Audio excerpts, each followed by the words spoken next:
This is Humble Woman Ministries, and I wanted to share with you this testimony of a woman that I found on YouTube. I want you to listen closely to what she's saying, and throughout her testimony, I am going to be providing you with scripture that shows that what she's talking about is absolute nonsense. We're also going to see it get into the demonic. It is very disturbing to me, at least. So please pay close attention and let me know when the video is over what your thoughts are on it. We had gone to church one Sunday morning. Usually after church we would go out to eat at various restaurants in our local town.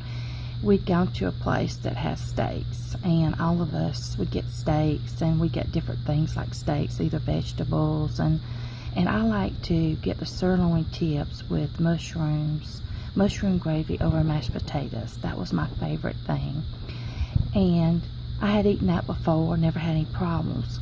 But this particular Sunday, we had booths, and we were all just talking, laughing, cutting up like usual, and I went to swallow my piece of steak. And you know, they say steak is one of the worst things to choke you, other than like weenies and grapes and nuts, certain things, you know.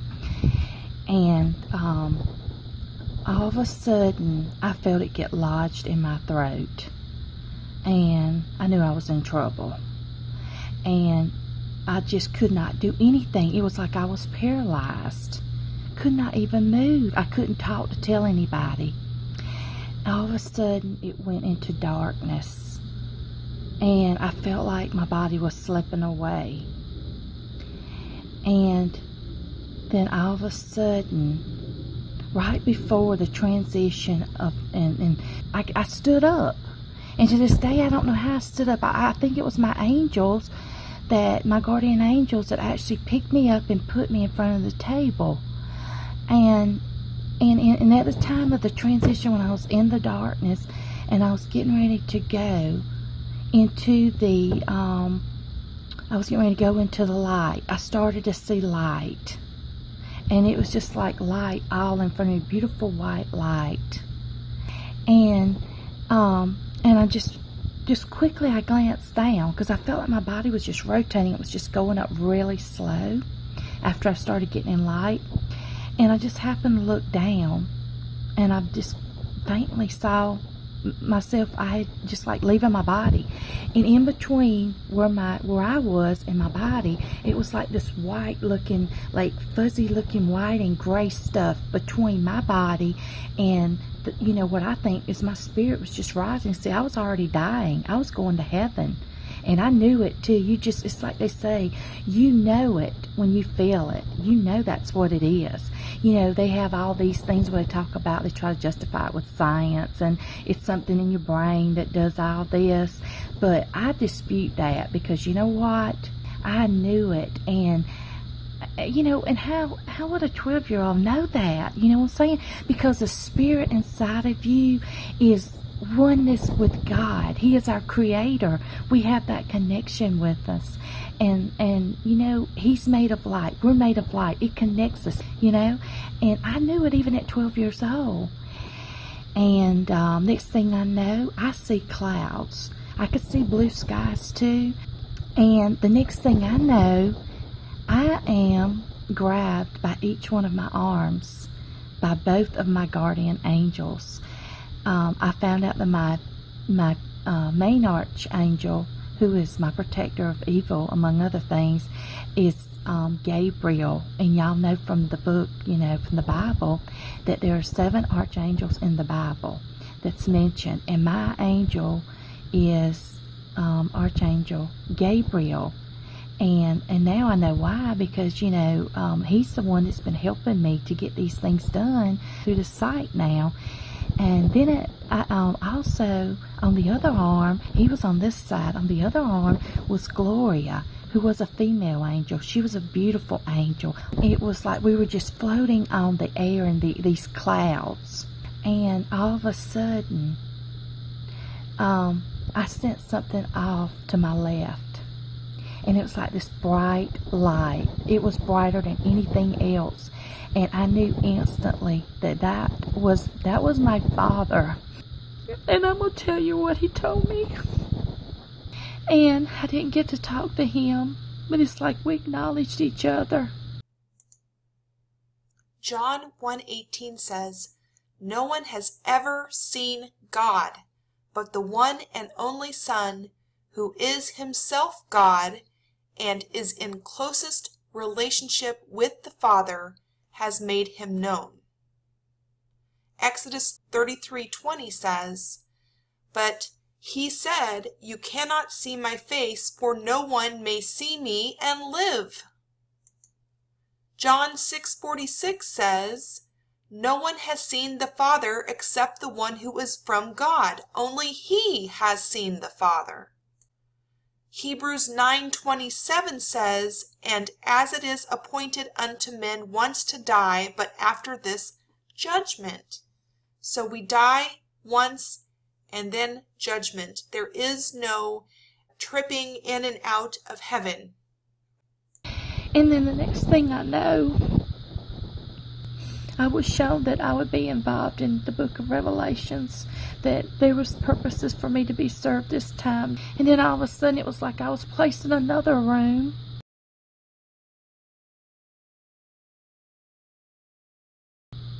And this was what was the oddest thing, because people don't believe in aliens. And there really aren't aliens. There's just other beings that God has created. And there are good ones and there are bad ones. Just like the fallen angels are bad ones. I was showed two other beings that look like what we have seen portrayed in movies as aliens. There was like a small species, like the Greys. And he was really, although he looked different, he was really pretty. He had weird looking features, but he was pretty. I mean, it's like God says, you know, or Jesus said, they're all precious in his sight. And he was pretty. And he had big eyes, and, you know, and he just stared at me. But we could talk telepathically. And I didn't sense anything bad about him. And he was kind of grayish and white in color. And then I looked over to the left. I looked over beside him, and there was another being, and he was a taller being. He was lighter, and he had smaller, more slanted eyes, and he had a smaller head, where the little one had a bigger head. And I was told in God's voice, although he was not in the room, not to be afraid of them, that they were what we were. And, you know, not to be afraid of them. But I could talk with them telepathically, like from mind to mind. We could just look at each other and communicate. Just like with my angels, just like with God. I was just told, don't be afraid of these beings. That, you know, there are others out there. That we are not his only species, you know, his only creation. So, this is a little strange. And I wanted to point out a few things. First of all, when we understand the big picture of the Bible and the gospel message, we can clearly conclude that the reason the Bible doesn't mention extraterrestrials or aliens is because there aren't any. Surely, if the earth were to be favored with the visitation by aliens from a galaxy far, far away, then we could reasonably expect that the Bible and God and his sovereignty and ultimate wisdom would mention such a momentous occasion, because it would clearly redefine man's place in the universe. The Bible indicates that the whole creation groans and travails under the weight of sin. It says this in Romans 8:18 through 22. The effect of the curse following Adam's fall was universal. Otherwise, what would be the point of God destroying this whole creation to make way for a new heaven and a new earth that we see in 2 Peter 3:13 and Revelation 21:1? So any aliens living anywhere else in the universe would have been unjustly affected by the Adamic curse through no fault of their own, and they would have inherited Adam's sin nature. When Christ, or God, appeared in the flesh, he came to earth not only to redeem mankind, but eventually the whole creation back to himself. It says this in Romans 8:21 and Colossians 1:20. However, Christ's atoning death at Calvary cannot save these hypothetical aliens, because one needs to be a physical descendant of Adam for Christ to be our kinsman redeemer. We see this in Isaiah 59:20.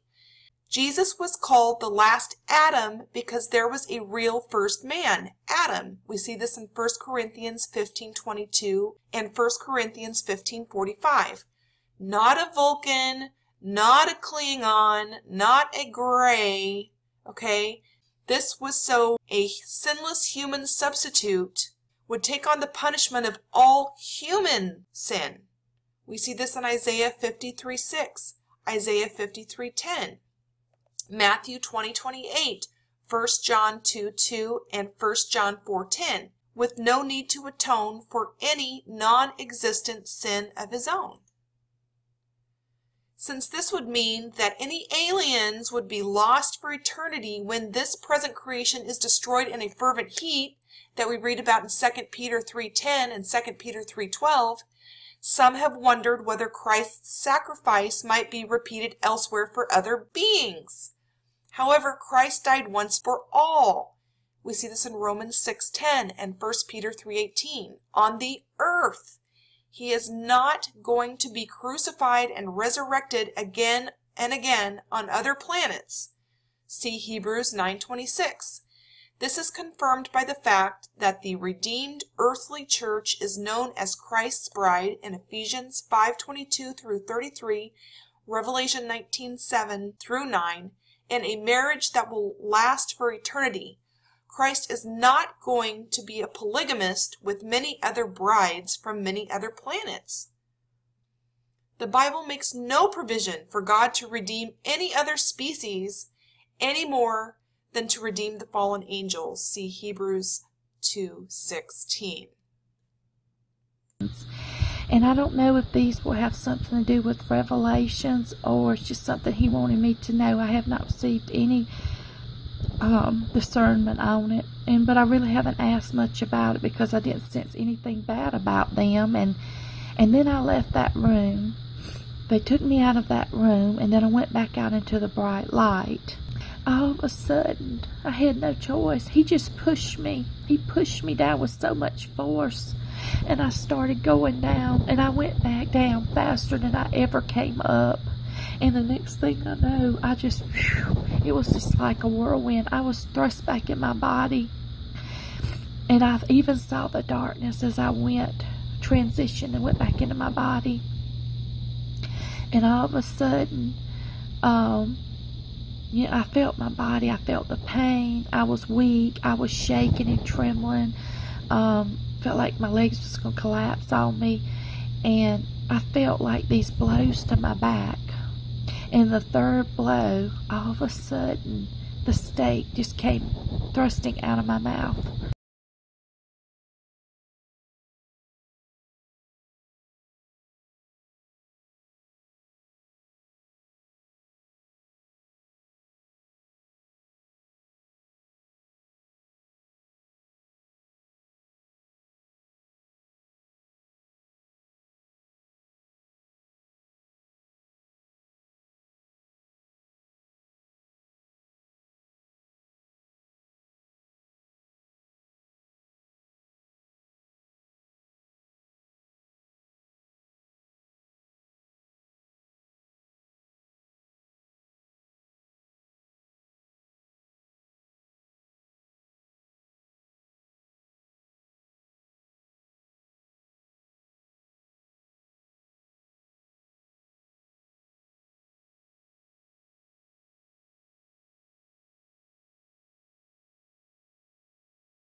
So you guys, you can see that this testimony is very strange.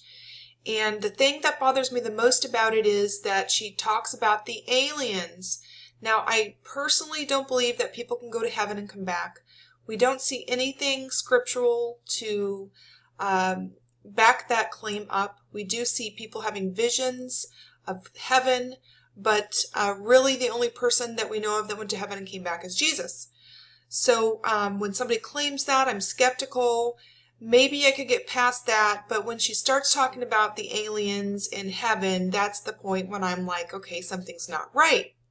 And so please, guys, be very careful about this kind of teaching. It gets into the new age. I don't know if this woman is deceived, if she's lying, if she had some type of experience, but regardless of what type of experience we have, we always need to open up our Bible and see what Scripture says, because Scripture is our foundation. And if something that we think happened to us, or a vision we think we saw, or a dream we think we had, doesn't align with Scripture, then it's not from God, and you need to be very, very, very careful. Okay? So thank you guys for joining me today. I hope you enjoyed this video. If you have any comments or questions, please leave them for me in the comments box. You can also private message me if you'd like. Be sure to subscribe if you're not a subscriber, and to like this video. I appreciate it. Thanks very much. Bye-bye.